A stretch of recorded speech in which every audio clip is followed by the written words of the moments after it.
Asia का बढ़ना 21वीं सदी का सबसे बड़ा जियोपॉलिटिकल ट्रेंड है।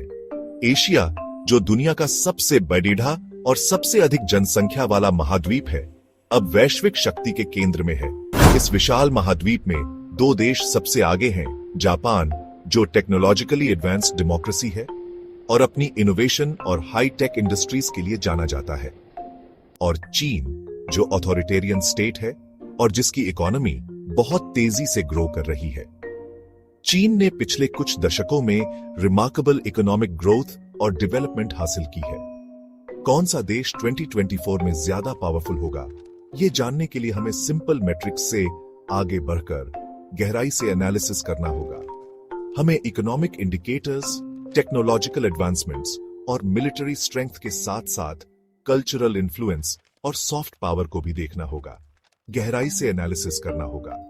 यह केवल जीडीपी या मिलिट्री एक्सपेंडिचर की बात नहीं है, बल्कि यह भी देखना है कि ये देश अपनी शक्ति का उपयोग कैसे करते हैं और वैश्विक मंच पर उनकी स्थिति क्या है। ये ऐसे जापान और चीन की पावर के डिफरेंट डिमेंशंस का कंपैरेटिव स्टडी करेगा। इनकी technological progress, economic might, military capabilities और कल्चरल इन्फ्लुएंस को एग्जामिन करके हम उनकी स्ट्रेंथ्स और वीकनेसेस को अच्छे से समझ पाएंगे। यह भी देखेंगे कि कैसे ये देश अपनी संस्कृति और परंपराओं को मॉडर्न वर्ल्ड में इंटीग्रेट करते हैं। हम उनकी स्ट्रेंथ्स और वीकनेसेस को अच्छे से समझ पाएंगे। यह समझना जरूरी है कि आज के जमाने में पावर के कई पहलू होते हैं और कोई भी एक मैट्रिक पूरी तस्वीर नहीं दिखा सकता। हमें एक होलिस्टिक अप्रोच अपनानी होगी और कोई भी एक मैट्रिक पूरी तस्वीर नहीं दिखा सकता। इस कॉम्प्लेक्स और डायनामिक वर्ल्ड में हमें विभिन्न फैक्टर्स को ध्यान में रखते हुए कॉम्प्रिहेंसिव एनालिसिस करना होगा। जापान हमेशा से टेक्नोलॉजिकल इनोवेशन के लिए जाना जाता है। यहाँ की सिटीज में high speed internet, smart transportation systems और कटिंग एज रिसर्च फैसिलिटीज देखने को मिलते हैं। टोयोटा और होंडा जैसी कंपनीज की वजह से जापान की ऑटोमोटिव इंडस्ट्री ने ग्लोबल मार्केट में अपनी एक अलग पहचान बनाई है। इसकी ऑटोमोटिव इंडस्ट्री अपनी क्वालिटी और एफिशिएंसी के लिए फेमस है। यहाँ की फैक्ट्रीज में ऑटोमेशन और प्रिसिजन इंजीनियरिंग का बेहतरीन कॉम्बिनेशन देखने को मिलता है। जापान रोबोटिक्स में सबसे आगे है, जहाँ रोबोट्स का यूज इंडस्ट्रियल ऑटोमेशन से लेकर हेल्थ केयर तक में होता है। यहाँ के रोबोट्स मैन्युफैक्चरिंग प्रोसेसेस को स्ट्रीमलाइन करने के साथ साथ सर्जरीज में भी असिस्ट करते हैं। जापान में रोबोट्स का यूज फैक्ट्रीज में एफिशिएंसी बढ़ाने के लिए और हॉस्पिटल्स में पेशेंट केयर इंप्रूव करने के लिए किया जाता है। वहीं चीन ने भी टेक्नोलॉजिकल डेवलपमेंट में जबरदस्त तरक्की की है, खासकर पिछले कुछ दशकों में। यहाँ की सिटीज में मॉडर्न इंफ्रास्ट्रक्चर और इनोवेटिव टेक सॉल्यूशंस देखने को मिलते हैं, खासकर आर्टिफिशियल इंटेलिजेंस और रिन्यूएबल एनर्जी जैसे एरियाज में। चीन के एआई रिसर्च लैब्स और सोलर पैनल फार्म्स ने ग्लोबल स्टैंडर्ड्स को रिडिफाइन किया है। हुआवे और टेंसेंट जैसी Chinese tech giants global stage पर बड़ी बड़ी कंपनीज को चैलेंज कर रही हैं। इन कंपनीज ने टेलीकम्युनिकेशंस और डिजिटल सर्विसेज में नए बेंचमार्क्स सेट किए हैं। चाइना का टेक्नोलॉजिकल राइज गवर्नमेंट के भारी इन्वेस्टमेंट्स और स्टेम एजुकेशन पर जोर देने की वजह से हुआ है।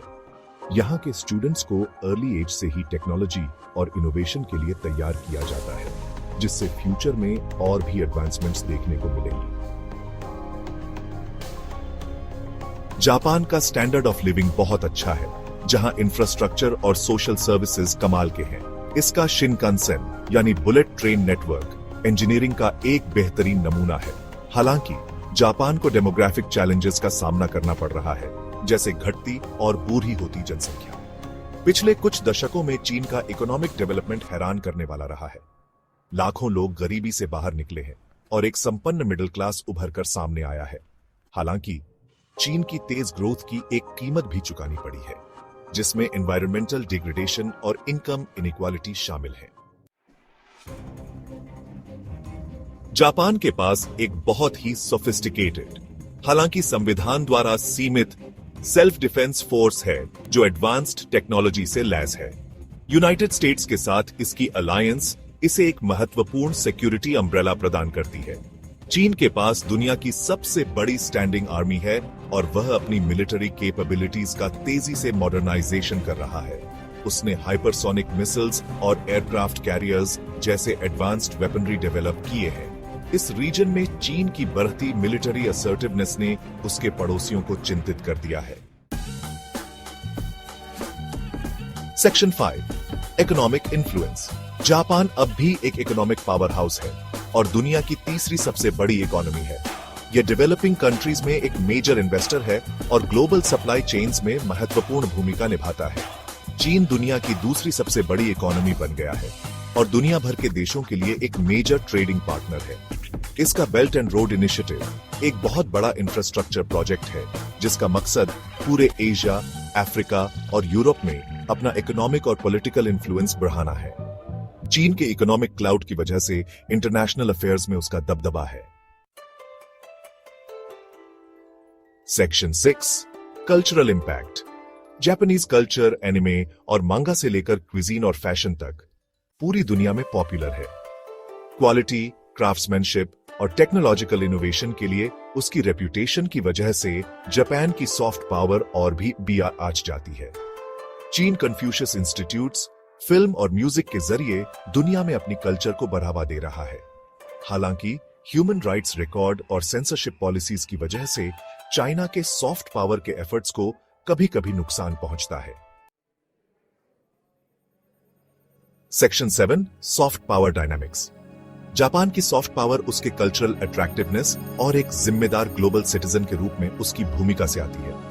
उसे एक रिलायबल पार्टनर और फ्री ट्रेड और मल्टीलैटरलिज्म के चैंपियन के रूप में देखा जाता है। चीन की सॉफ्ट पावर भी आज तो रही है, लेकिन उसके ऑथोरिटेरियन सिस्टम और असर्टिव फॉरेन पॉलिसी की वजह से उसे चैलेंजेस का सामना करना पड़ता है। हालांकि चीन का इकोनॉमिक क्लाउड और डेवलपिंग कंट्रीज में डेवलपमेंट प्रोजेक्ट्स में शामिल होने की उसकी इच्छा उसे काफी इन्फ्लुएंस देती है। Section 8 conclusion, a holistic assessment of power. In this section, we delve into the intricate dynamics of power between Japan and China, two of Asia's most influential nations.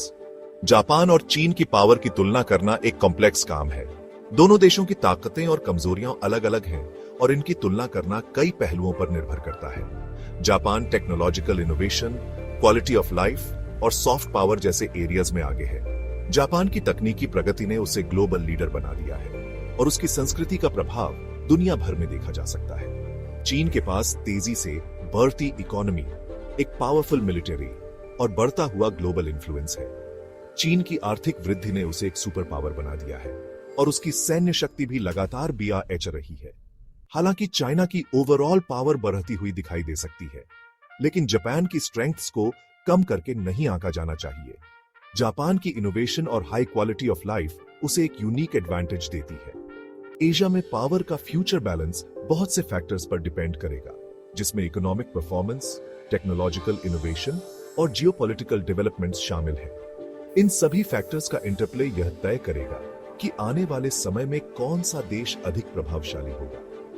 इस रीजन और दुनिया को शेप देने में Japan और China दोनों की अहम भूमिका होगी।